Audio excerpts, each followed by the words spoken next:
Que la paix et la grâce de notre Seigneur Jésus-Christ soient avec vous tous. Amen. Le texte biblique de ce mardi 20 mai 2025 est tiré de l'évangile de Jean au chapitre 4 du verset 46 au verset 54. Le thème de ce jour est intitulé comme suit: Crois en la parole du Seigneur qui guérit. Prions.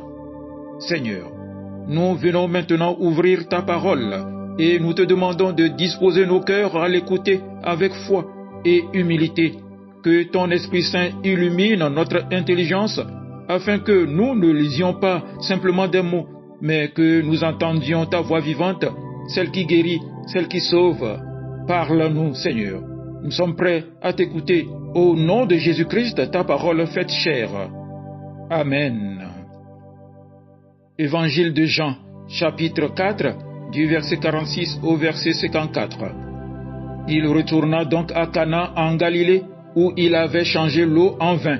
Il y avait à Capernaum un officier du roi, dont le fils était malade. Ayant appris que Jésus était venu de Judée en Galilée, il alla vers lui et le pria de descendre et de guérir son fils, qui était près de mourir. Jésus lui dit: « Si vous ne voyez des miracles et des prodiges, vous ne croyez pas. » L'officier du roi lui dit: « Seigneur, descends avant que mon enfant meure. » « Va, lui dit Jésus, ton fils vit. » Et cet homme crut à la parole que Jésus lui avait dite, et il s'en alla.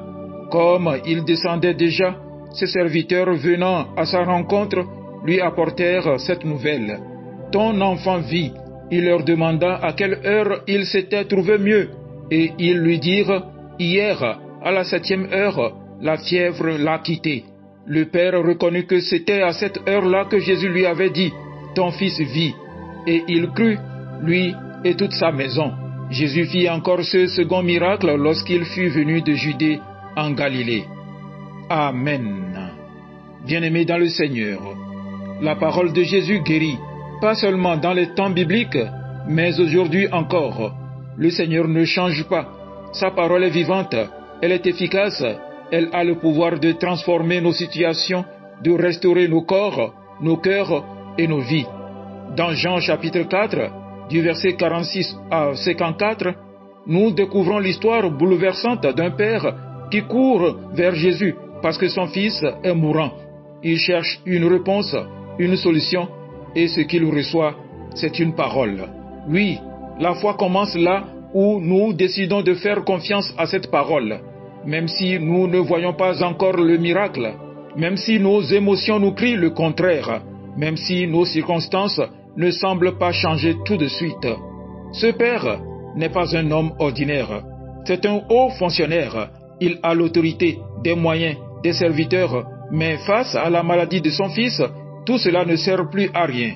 Il se retrouve comme nous tous, vulnérable, inquiet, impuissant. Alors il fait ce que font ceux qui espèrent encore. Il cherche Jésus. Il parcourt des kilomètres, quitte Capernaum, grimpe jusqu'à Cana. Pourquoi? Parce qu'il a entendu parler de Jésus. Il ne le connaît pas encore vraiment, mais il a entendu sa renommée. Frères et sœurs, que faisons-nous dans l'épreuve? Vers qui courons-nous? Ce Père nous enseigne. C'est à Jésus qu'il faut aller. Quand il trouve Jésus, il le supplie: « Descends avant que mon enfant ne meure. » Mais Jésus ne répond pas comme on s'y attend. Il dit: « Si vous ne voyez des signes et des prodiges, vous ne croyez donc pas. » Cela peut nous sembler dur, mais Jésus ne rejette pas cet homme. Il l'appelle à élever sa foi. Il veut qu'il croie sans voir, qu'il croie en la puissance de sa parole. Et Jésus lui dit simplement: « Va, ton fils est vivant. » Pas de spectacle, pas de geste spectaculaire, juste une parole.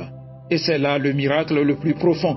L'homme crut à la parole que Jésus lui avait dite et il partit. Frères et sœurs, vous avez déjà cru avant de voir? Avez-vous déjà pris Jésus au mot quand tout autour semblait dire le contraire? C'est cela, la vraie foi. Croire que la parole de Jésus suffit. Sur le chemin du retour, les serviteurs du Père arrivent en courant. « Ton fils est vivant !» Ils demandent l'heure de la guérison. Et ils découvrent que c'est exactement au moment où Jésus avait dit: « Ton fils est vivant !» Chers frères et sœurs, la parole de Jésus ne connaît ni distance, ni limite. Il n'était pas dans la maison du malade, mais sa parole y est entrée et elle a guéri. Frères et sœurs, aujourd'hui encore, la parole de Jésus peut atteindre vos foyers, vos douleurs, vos enfants, vos inquiétudes.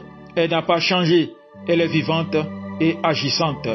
Et que se passe-t-il ensuite? Il crut, lui et toute sa maison. Parce que cet homme a cru, toute sa famille est entrée dans la foi. Frères et sœurs, votre foi peut bénir votre maison. Votre confiance en Jésus, même dans la tempête, peut devenir un témoignage vivant pour votre entourage. Ne sous-estimez jamais l'impact d'une foi qui s'attache à la parole de Dieu. Crois, même si tu ne vois pas encore. Aujourd'hui, Jésus continue de dire, « Va, ton cœur est vivant. Va, ton foyer est entre mes mains. Va, ta prière a été entendue. » Mais il te demande une chose, crois en sa parole. Prends-le au mot, même sans preuve, même sans miracle visible tout de suite. Heureux ceux qui n'ont pas vu et qui ont cru. Frères et sœurs, croyez en la parole du Seigneur qui guérit. Elle est vivante, elle est fidèle, elle est pour vous aujourd'hui. Amen. Agréable journée à vous tous.